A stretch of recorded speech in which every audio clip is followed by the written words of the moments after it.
the end of all things is at hand. Therefore, let us be solemn and sober so that we can pray. Basically, what he's saying is, let us be alert, let us be aware and focused on prayer and prayer alone. But the end of all things is at hand. And he also says that when all these horrible things start to happen, the moon turns like blood, the hail, all the horrors that are going to happen to this earth. And it also says to lift up your heads, for your redemption is drawing near. Every bad thing that will happen for the world's point of view is a blessing and an encouragement to those of us that are in the Spirit. That every bad thing is always a good thing. Jesus Christ and what he does not make sense to the world, does not make sense to the brain, it doesn't work, it's not compatible with our knowledge and understanding. We know that the smartest person in the world, the person with the greatest amount of knowledge, can't even scratch the beginning of the knowledge and understanding that Jesus Christ has. That the strongest man is nowhere close to the weakest part of God. Which is why he's called us to be a peculiar people. We're different. Why? Because we do things that don't make sense. When the world's dying, when the world's passing away, we're excited. We're lifting up our heads. We are ready because we're going home.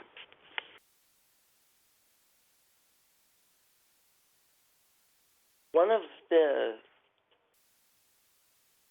craziest revelations I think I've ever had is that Satan is known as the angel of light. But Jesus Christ said that he's the light. And the revelation being that Satan simply imitates everything that God calls good, God has done. And he imitates it, but he turns it into selfish and destructive.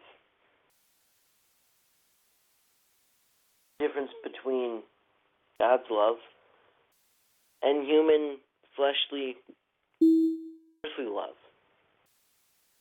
They're both love, but one is God's. One leads to life.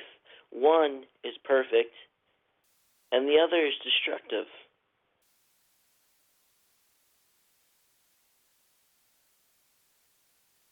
His goal, Satan, is to make the world think that he does not exist.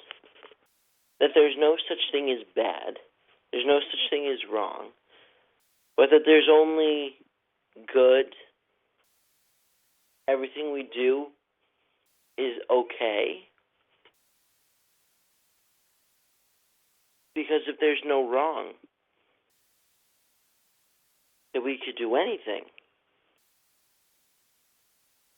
And anything being whatever it is that makes us comfortable.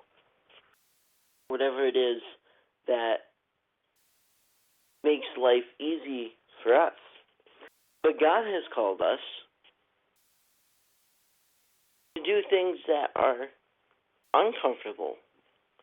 To do things that make other people's life easy. Our lives are supposed to be lived as a sacrifice. Romans 12.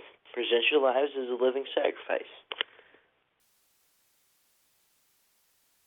So where one is chasing itself, the other is chasing something other than itself. And that is such an eye-opening thing when it comes to realize that the world, those that don't believe, really, what's what I'm looking for, have a hard time coming to grasp with God, because when they believe that there's nothing wrong, when they believe that they can do no wrong,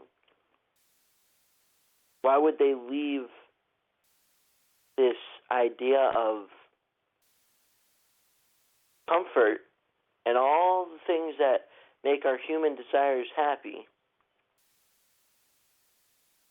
for this work that God has called us to do, which makes no sense? That He's called us to present our lives as a living sacrifice, that He's called us to even die for one another. That doesn't make sense. I wouldn't want to do that. And that's why we've been called not to make things make sense to people, because there's no way that anything that God does will ever make sense to our flesh. It has to do with our faith, with our heart, believing in the things that cannot be seen. So when bad things happen, and we're rejoicing, and the world's like, what is going on? Why are you rejoicing? Makes no sense. Our job isn't to, this is why it's supposed to make sense. That's not the job. Our job is to affect them the love of God. Paul shared it, when there's that mild argument, maybe not so mild argument, in the early church about now that Gentiles are saved or have an understanding of Christ, their hearts have been changed. We need to give them these set of rules so that they know what to follow and what's good and what's not good and blah, blah, blah, blah. And Paul was like, whoa, no. We don't need to do that. What they need is the love. And once they understand the love, then they'll flourish and they'll do amazing. So let's give them these basic set of, this is God, this is not God. And give them the love, and then they'll figure it out from there. Because even from a practical point of view, as Gentiles that are not part of the Jewish culture, imagine having to learn a culture overnight and all the things that they do, the rituals and all that they had to do on a daily basis.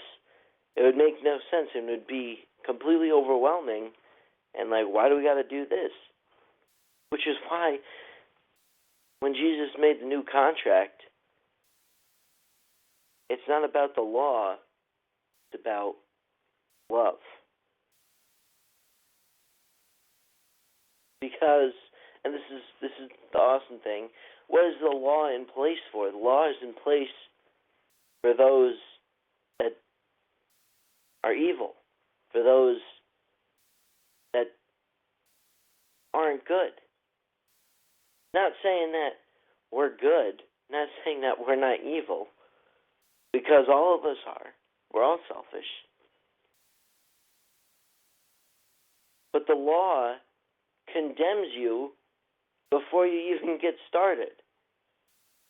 And Jesus came and took away the condemnation, took away that you're bad. And now gives us opportunity to be like him and to be in his love.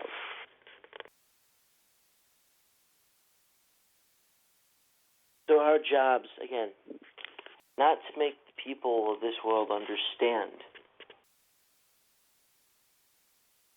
what God is, but simply to touch their hearts with the love of God. You could change somebody's mind, and in 24 hours, they're back to their same old way of thinking. Or you could change somebody's heart, and they'll be changed forever. Our job isn't to make the world understand Christ. It's simply to understand and have this feeling of the love of God. And we all have the ability to do it. He's right within us. All we got to do is let him out. Love people. It's what we've been called to do. We can love because we first are loved. We can do all things through Christ, and that's the key word, through Christ. It's because of him that we can do what we do. None of us came to God because we came to an understanding of what he's all about. We all came to Christ because we were touched in our hearts, changed in our hearts. And that's exactly what the world needs, to be changed in their hearts. Know the love of God in their hearts. Let's love today. Amen. Amen. Amen. Amen. Amen. Amen.